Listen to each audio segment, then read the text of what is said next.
10th science में 90 plus marks कैसे लाएं? जो बच्चे हैं क्लास 10th के उनके माइंड में ये वाला question I think highest point पे होता है कि साइंस में 90 प्लस मार्क्स कैसे स्कोर करें बोर्ड्स में, राइट? बच्चे आई थिंक गूगल यूट्यूब पर सर्च करते रहते हैं कि कैसे 80 plus marks 90 plus marks score करें अपने बोर्ड्स के सामने, राइट? तो इस वीडियो में बच्चों आपको मिलने वाली है क्लास 10 साइंस के लिए 90 प्लस मार्क्स स्कोर करने की एक प्रॉपर कंप्लीट बोर्ड एग्जाम की स्ट्रेटजी, जिसके अंदर आपको बताया जाएगा कि आप कैसे किन स्टेप्स को फॉलो करके आप क्लास 10th में साइंस के अंदर 90 प्लस मार्क्स स्कोर कर पाएंगे। हेलो दोस्तों, वेलकम ऑन माय चैनल पढ़ाई लिखाई विद अमन। इस चैनल पे आपको मिलने वाली हैं आपकी class 9th, 10th, 11th and 12th के रिलेटेड वीडियोस। कुछ स्ट्रेटेजी वीडियोस आपको मिलेंगी, मोटिवेशनल वीडियोस मिले करेंगी एंड प्लस आपको आपके जो सब्जेक्ट्स हैं उसके रिलेटेड आपको टॉपिक वाइज एक्सप्लेनेशन वीडियो भी मिलेंगी। बाकी मोर डिटेल्स के लिए आप डिस्क्रिप्शन को चेक कर सकते हैं। चलिए बढ़ते हैं अपनी वीडियो की तरफ। 90 प्लस मार्क्स के लिए एक करेक्ट अप्रोच क्या होनी चाहिए, राइट, जिससे हम क्लास 10th को फोड़ सकें, क्लास 10 साइंस में 90 प्लस मार्क्स बूस्ट कर सकें। उसके लिए एक प्रॉपर स्टेप क्या होना चाहिए, प्रॉपर अप्रोच क्या होनी चाहिए, चलिए देखते हैं उसकी तरह हम। फर्स्ट ऑफ ऑल आपका जो फर्स्ट पॉइंट है वो है आपका एक बेस्ट स्टडी प्लान। मैंने ये नहीं बोला कि एक प्रॉपर प्लान बना लो, शेड्यूल बना लो कि हाँ 6 बजे उठना है, 7 बजे फिर ब्रेकफास्ट करना है, फिर हमको पढ़ने बैठना है, नॉट, ये नहीं बोल रहा हूँ मैं। आपको एक प्रॉपर स्टडी प्लान होना चाहिए कि आपको एक चैप्टर को कैसे कंप्लीट करना है, राइट? वो आपको पता होना चाहिए कि सपोज अगर एक चैप्टर है साइंस का क्लास 10th में लाइफ प्रोसेसेस, अगर हमें इस चैप्टर को कंप्लीट करना है तो कैसे कौन से स्टेप्स के अंदर हम इस चैप्टर को कंप्लीट करेंगे, राइट? तो आपको एक वो वाला स्टडी प्लान आपको पता होना चाहिए साइंस के लिए, हर एक चैप्टर के लिए। फर्स्ट स्टेप आपका होगा कि आप पहले अपना सिलेबस डिवाइड करें कि कौन से चैप्टर आपके डिफिकल्ट हैं और कौन से चैप्टर्स आपके ईजी हैं। ये आप देखेंगे कौन कौन से चैप्टर ईजी वाले हैं, कौन से चैप्टर डिफिकल्ट वाले हैं। सबसे पहले बहुत इंपॉर्टेंट पॉइंट है कि आपको अपना सिलेबस पता होना चाहिए कि कौन कौन से चैप्टर आ रहे हैं, उसमें से कौन से ईजी वाला है और कौन सा डिफिकल्ट वाला है, राइट? फिर आप ट्राई करें कि आप हर एक चैप्टर को 3 पार्ट्स के अंदर कंप्लीट करें। पहले आप कॉन्सेप्ट को समझें, मीन जो आपके टीचर जो आपको क्लास में पढ़ाते हैं, चाहे आप ऑनलाइन पढ़ें चाहे ऑफलाइन पढ़ें, जो भी वहाँ पे आपको समझाया जाता है उसको आप समझें, अच्छे से अंडरस्टैंड करें, राइट? देन उसके बाद आप जो भी क्वेश्चन आपको क्लास में टीचर्स करवाते हैं वो आप प्रैक्टिस करें, प्लस उसके साथ जो भी आपको प्रैक्टिस पेपर वर्कशीट वगैरह आपको मिलती है क्लास से वो आप प्रैक्टिस करें। फिर उसके बाद जो भी जितने भी डायग्राम्स हैं आपके चैप्टर के, जैसे लाइव प्रोसेस है उसमें बहुत सारे डायग्राम्स है, राइट? तो वो सारी डायग्राम्स की लेबलिंग, हर एक डायग्राम आप अच्छे से देखें, समझें एंड उसकी डायग्राम्स की प्रैक्टिस करें। Third is revision. आपने समझ लिया क्लास में, आपने क्लास की वो लगा लिया क्वेश्चन, आपने डायग्राम भी वो कर लिया, बट क्या पता आप ये 2 चीज़ करने के बाद आप 2 दिन बाद चैप्टर भूल जाए, आप कुछ पॉइंट्स आपको ना याद आएँ।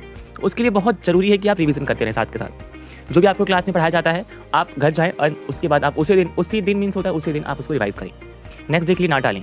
माइंड को जब आप चीज़ों को बार बार जब दिखाते रहेंगे ना तो आपको चीज़ें याद रहेंगी, इसलिए रिवीजन, मल्टीपल रिवीजन करें, बार बार रिवीजन करें। जब ये तीनों चीज़ें हो जाएं तो उसके बाद आपको क्या करना है, PYQs लगाने हैं, प्रीवियस ईयर क्वेश्चन आपको लगाने हैं उस चैप्टर के, कि आपको मतलब जानना है कि इस चैप्टर से कैसे क्वेश्चन आते हैं, कैसे क्वेश्चन बनते हैं, डायग्राम बेस बनते हैं या शॉर्ट क्वेश्चन आते हैं, मतलब मीन्स एक फॉर्मेट क्या है इस चैप्टर का, राइट, क्वेश्चन का, वो आपको समझ में आएगा अगर आप PYQs लगाएंगे, ठीक है? सेकेंड पॉइंट है आपका NCERT स्ट्रेटेजी। साइंस के लिए बहुत इंपॉर्टेंट पॉइंट है कि आप NCERT को क्या कहते हैं, भगवत गीता मानिए। बच्चों की लाइफ में जो बच्चे क्लास 10th में हैं, साइंस की जो NCERT की बुक्स हैं इज़ वेरी इंपॉर्टेंट, बहुत ज़्यादा इंपॉर्टेंट है। साइंस की जो NCERT आप उसको लाइन पढ़ें, लाइन टू लाइन पढ़ें, हर एक लाइन को समझने की कोशिश करें। प्लस जो NCERT जो डायग्राम्स है उसको अच्छे से देखें, हर एक डेफिनेशन आपकी, जितनी डेफिनेशन आपकी NCERT में दी हुई हैं सारी इंपॉर्टेंट है, जितनी एग्जांपल्स आपके NCERT में दी हैं वो सारी इंपॉर्टेंट है, प्लस जितनी एक्टिविटीज़ हैं वो सारी इंपॉर्टेंट है। एक्टिविटीज़ के अंदर आपका एम, ऑब्जर्वेशन स्पेशली एंड क्या कंक्लूजन वगैरह है, ये सारी चीज़ें आपके लिए बहुत इंपॉर्टेंट है। और एक्टिविटीज़ में से भी क्वेश्चन आ चुके हैं बहुत बार, आते हैं, राइट? साइंस की अगर आप बात करेंगे बुक की NCERT की, तो जो उसके बैक एक्सरसाइजेज हैं वो भी बहुत इंपॉर्टेंट है। तो जरूर से जरूर आप उन सारी क्वेश्चंस को जो आपके चैप्टर के लास्ट में होते हैं उसको आप जरूर सॉल्व करें, राइट? PYQs बाद में सॉल्व करें, पहले ये सॉल्व करें, उसके बाद आप PYQs पे जाएं, डायरेक्टली आप PYQs पे जंप ना करें। सेकंड वाइज की डायग्राम की प्रैक्टिस, मैंने बोला कि डायग्राम बहुत इंपॉर्टेंट है, जैसे कि लाइफ प्रोसेस में ह्यूमन हार्ट का डायग्राम बहुत इंपॉर्टेंट, ह्यूमन आई, न्यूरॉन, रे डायग्राम से आपके इलेक्ट्रिक सर्किट्स हैं, ये कुछ डायग्राम बहुत इंपॉर्टेंट है। डायग्राम की प्रैक्टिस आप जरूर कीजिए। नोट जो आप बनाते हैं, आप क्लास में जो आपके टीचर आपको पढ़ाते हैं उस वक्त तो आप डिटेल नोट्स बनाएंगे ही, ऑब्वियसली बात है, बट इसके बाद आप हर एक चैप्टर्स की शॉर्ट नोट बनाइए, 1 पेज नोट बनाइए हर एक चैप्टर की, जिससे आप लास्ट में एक क्विक रिवीजन कर पाएँ, राइट? और NCERT बुक में हर एक जो मोस्ट इंपॉर्टेंट पॉइंट्स है ना उसको आप हाईलाइट करें, जरूर से जरूर हाईलाइट करें उन पॉइंट्स को। जितनी भी आपकी फॉर्मूला हैं, जितनी भी आपकी रिएक्शंस वगैरह हैं, आपकी केमिस्ट्री, फिजिक्स, इन सब में उसका एक आप अलग से वो बनाए शीट, ठीक है? उसको सेपरेटली लिखें, सेपरेटली लर्न करें बार, राइट? मैथ्स के लिए भी बोलूँगा एक चीज़ यहाँ पे कि मैथ्स के लिए फॉर्मूला शीट जरूर से जरूर बनाएं, और अगेन PYQs लास्ट में जरूर प्रैक्टिस करें। Now the question is PYQ practice करने से होगा क्या? जैसे मैंने बोला कि आपको क्वेश्चन की जो पैटर्न है वो समझ में आएगा कि हर साल कैसे क्वेश्चन फॉर्म होते हैं, कैसे क्वेश्चन रिपीट हो रहे हैं, कौन से टॉपिक से कितने क्वेश्चन आ रहे हैं, राइट? तो आपको ये चीज़ पता चलेगी। अब यहाँ पे बात आती है कि जो जो स्टूडेंट्स हैं वो क्या गलतियाँ करते हैं अक्सर। फर्स्ट ऑफ ऑल सिर्फ रट्टा लगाना। मीन जो बच्चे हैं सिर्फ और सिर्फ रटते रहते हैं चीज़ों को। साइंस जो है आपका लोगों का एक मीन्स मिस कॉन्सेप्ट है शायद लोगों के माइंड में कि जो साइंस सब्जेक्ट है वो रटने वाला सब्जेक्ट है, स्पेशली बायोलॉजी जो है रटने वाला पार्ट है। नो, रटने वाला पार्ट नहीं है। ऑब्वियसली हर चीज़ में एक नया कॉन्सेप्ट है जिसको अंडरस्टैंड करना बहुत ज़रूरी है। रट के आप उस समय तक तो आपको लर्न रहेगा, बट आप बाद में भूल जाएंगे या फिर आपको थोड़ा थोड़ा याद आएगा, अधूरा ज्ञान जिसे कहते हैं, राइट। तो रटना जो है आपके लिए बहुत हानिकारक हो सकता है बोर्ड एग्जाम में। एनसीईआरटी को इग्नोर करना। बच्चे क्लास में जो टीचर्स पढ़ाते हैं वो करते हैं, बट उसके बाद आके एनसीईआरटी की रीडिंग नहीं करते हैं लास्ट में, और जो कि बहुत ज़्यादा इंपॉर्टेंट है आपको एनसीईआरटी की रीडिंग करना, राइट। डायग्राम्स को लास्ट के लिए छोड़ देते हैं कि एक बच्चे क्या करते हैं कि हम पहले चैप्टर्स को समझेंगे, टीचर्स ने पढ़ाया वो करेंगे, क्वेश्चंस लगाएंगे, बट बोलेंगे कि डायग्राम चलो लास्ट में देख लेंगे ना, एग्जाम के वक्त देख लेंगे तो आ जाएगा। ऐसे नहीं होता है। डायग्राम्स आपको प्रैक्टिस करना पड़ेगा। हर एक पॉइंट आपको लर्न, जितनी लेबलिंग आपकी एनसीईआरटी में दी हुई है उतनी आपको हर एक चीज़ें पता होनी चाहिए। तो डायग्राम्स को बिल्कुल भी लास्ट के लिए ना छोड़ें। रिवीजन ना करना, बिल्कुल भी रिवाइज नहीं करते हैं। टीचर्स ने पढ़ाया, चैप्टर खत्म हो गया, फिर उसको देखते ही नहीं है खोल के, राइट। तो अगेन एंड अगेन मैं बोल रहा हूँ कि revision is must, multiple revision कीजिए। सिर्फ वीडियोस देखना और प्रैक्टिस करना इज़ नॉट इनफ कि आप सिर्फ यूट्यूब पे वीडियोस देखे जा रहे हैं। आई नो कि आप मतलब समझ रहे हैं, लेकिन आपने वीडियो देखी, बस वीडियो देख के आपको क्या लगता है कि आपको सब चीज़ समझ में आ गई? आपको उस समय तो चीज़ें समझ में आ रही होंगी। ऐसा कई बार होता है, सबके साथ होता है। जब टीचर्स हमें समझा रहे होते हैं तो हमें सब चीज़ समझ में आ रहा होता है, क्योंकि उस समय जो टीचर की जो एनर्जी है वो अलग लेवल की होती है। उनकी एनर्जी आपके पास आती है और आपको चीज़ें समझ में आ रही होती हैं, राइट। जब घर पे जाते हैं, जब रिवाइज करते हैं तो कुछ चीज़ें आप भूल रहे होते हैं, ठीक है। तो आपको ये एनालाइज करना पड़ेगा कि हाँ आपको कहाँ पे डाउट्स आ रहे हैं, क्या पॉइंट्स क्या है, टेस्ट में आपके कैसे मार्क्स आ रहे हैं। आपको अपने टेस्ट को भी एनालाइज करना होगा। तो फिर वीडियोस देखना इनफ नहीं है। वीडियोस देखने के बाद भी आपको जो स्टेप्स हैं वो फॉलो करनी पड़ेंगे, राइट। जैसे कि नोट्स को रिवाइज करना, फिर एनसीईआरटी रीडिंग करना, क्वेश्चंस लगाना, पीआईक्यूज लगाना, डायग्राम देखना, नोट्स को मल्टीपल टाइम रिवाइज करना, डाउट्स आने पर टीचर से पूछना। सबसे बड़ी कमी स्टूडेंट्स को डाउट पूछते नहीं हैं और उसको अपने मन के अंदर सड़ाते रहते हैं। तो चीज़ों को सड़ाइए मत, देन फिर किसी में स्मेल आना चाहती है, राइट। फिर वो आप ही को नुकसान पहुंचाती है। इसलिए अपने डाउट्स को अपने छुपाइए नहीं, अपने टीचर से खोल के विदाउट एनी हेजिटेशन आप पूछिए। जो स्टूडेंट्स है टफ, जो उनको चैप्टर्स टफ लगते हैं, लाइट रिफ्लेक्शन वाला चैप्टर सपोज अगर ले लें हम एक तरीके से, तो उसको बच्चे इग्नोर कर देते हैं, पढ़ते ही नहीं है, या फिर एग्जाम से एक दिन पहले हल्का सा ऊपर से देख लेते हैं। और क्या पता उस चैप्टर ज़्यादा क्वेश्चन आ जाए तो फिर क्या होगा। इसलिए हर एक चैप्टर को आप अच्छे से पढ़िए और समझिए। तो ये कुछ गलतियाँ हैं जो कि किसी बच्चे को भी 10th की नहीं करनी चाहिए। नाउ टॉपर स्टेप, वो चीज़ें जो टॉपर्स बच्चे फॉलो करते हैं, जिनसे उनके मार्क्स अच्छे आते हैं। अब जो स्टूडेंट्स हैं वो बोलते हैं ये मेरी क्लास का टॉपर है, वो मेरी क्लास का टॉपर है। आप दूसरों को क्यों बोल रहे हैं? वो टॉपर है मीन्स वो भी बच्चा स्कूल आता है, उसके पेरेंट्स भी उसी तरीके से, वो भी इंसान है, वो भी सेम कपड़े पहनता है, उसके पास भी सेम बैग है, उसके पास भी सेम बुक्स हैं, राइट। बट वो टॉपर की लिस्ट में है एंड आप शायद बैक बेंचर्स की लिस्ट में है। वाई? तो वो ऐसी क्या चीज़ें फॉलो करते हैं जो हम नहीं करते, जिससे हम उस लिस्ट में आ जाते हैं, फेलियर आपके बैक बेंचर्स की लिस्ट में, राइट। तो पहला टिप्स है आपके लिए कि डेली थोड़ा पढ़ो। मीन्स बच्चे क्या करते हैं, रोज़ नहीं पढ़ते हैं। जब मन किया महीने में एक बार, हफ्ते में एक बार बुक खोल लिया तो खोल लिया। रोज़ पढ़ना है, भले ही थोड़ा सा पढ़ना है, एनसीईआरटी का एक वो पढ़ना है पैराग्राफ या फिर एक टॉपिक, बट पढ़ना रोज़ है, ताकि लास्ट टाइम पे आपके लिए प्रेशर क्रिएट ना हो, ठीक है। जो भी आप पढ़ रहे हो, जो भी आपको क्लास में पढ़ाया जा रहा है, उसको हाथ के हाथ रिवाइज करते जाना है।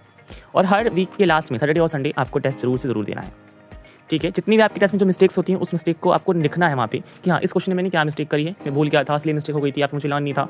जो मिस्टेक का आपको लिखना है, मीन्स आपको मिस्टेक एनालाइज करना है, अलग से आपको मिस्टेक नोटबुक बनानी है, ठीक है। आंसर कैसे लिखना है आपको पता होना चाहिए बोर्ड एग्जाम में, तो आपको आंसर लिखने की प्रैक्टिस होनी चाहिए, ठीक है। साइंस जो सब्जेक्ट है उसको आपको समझना है, कॉन्सेप्ट को समझना है, ना कि आपको लर्न करना है, रटना नहीं है। समझेंगे तो अपने आप चीज़ें आपको एग्जाम टाइम पे जब आंसर शीट लिखेंगे तो आपको याद आएंगी। रटेंगे तो आप फिर कहते हैं थोड़ा आपको याद आएगा, धुंधला सा, ब्लर सा, ठीक है। तो चीज़ों को समझना है, रट्टा नहीं लगाना है, राइट। सो अगर अब हम देखें कि 90+ मार्क्स लाने का फॉर्मूला क्या बनता है, जितना अभी तक आपको मैंने बताया उससे, कि पहले आपको एनसीईआरटी पढ़ना है, उसके बाद आपको जो भी आपको क्लास में पढ़ाया जाता है, जो भी चीज़ें जो टॉपिक, उसकी आपको प्रॉपर क्लैरिटी होनी चाहिए।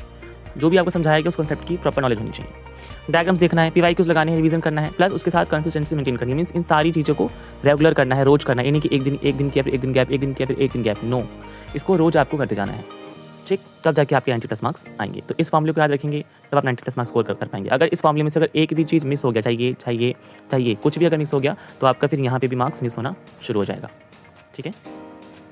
सो लेट योर डेडिकेशन भी स्ट्रॉन्गर देन डिस्ट्रैक्शंस। आज के टाइम में डिस्ट्रैक्शन बहुत सारे हैं, सबसे बड़ा हमारे लिए डिस्ट्रैक्शन है फ़ोन, राइट।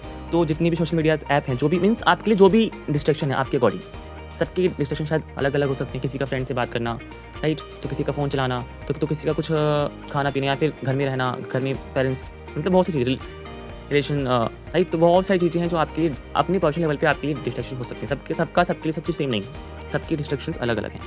तो आपको ये पता होना चाहिए कि आपके लिए क्या डिस्ट्रैक्शन है एंड आपको उसको कैसे हटाना है। क्या जो भी आपको डिस्ट्रैक्ट कर रहा है पढ़ाई में, उसको आप अपनी लाइफ से हटा दीजिए, राइट। मीन्स आप उसको डिलीट कर दीजिए। जैसे कि फ़ोन चलाना है, आप इंस्टाग्राम चला रहे हैं, बट आपको पता है कि हाँ, मैं एक बार खोलूँगा इंस्टाग्राम तो मेरे को 2 घंटे तो लगना ही लगना है, फिक्स है, राइट। तो आप उस ऐप को डिलीट कर दो ना अपने फ़ोन से, ना ऐप रहेगा ना बार-बार वो होगी ये चीज़। तो अपने डेडिकेशन बताओ कि हाँ, हमें साइंस में 90+ मार्क्स लाने हैं, साइंस में क्यों, जितने सब्जेक्ट हैं आपके, सब में 90+ मार्क्स लाने ही लाने हैं, तब जाके आपका डिस्ट्रैक्शन दूर होगा। तो अपने डिस्ट्रैक्शन को आप स्ट्रॉन्ग मत बनाओ, अपने डेडिकेशन को स्ट्रॉन्ग बनाओ।